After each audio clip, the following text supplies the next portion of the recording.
Hello viewers, দেখুন আমরা কীভাবে টেন্সিল কাটছি।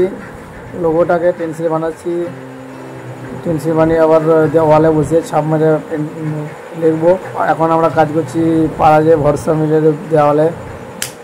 আর একটা কথা, কেউ যদি আমাদের এইরকম কোম্পানি কাজ করতে চান তাহলে আমাদের সাথে যোগাযোগ করুন।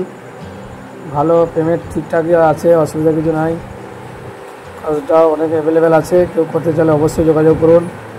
আমাদের পেজের নাম্বার দেওয়া আছে, এখানে নাম্বার পেয়ে যাবেন।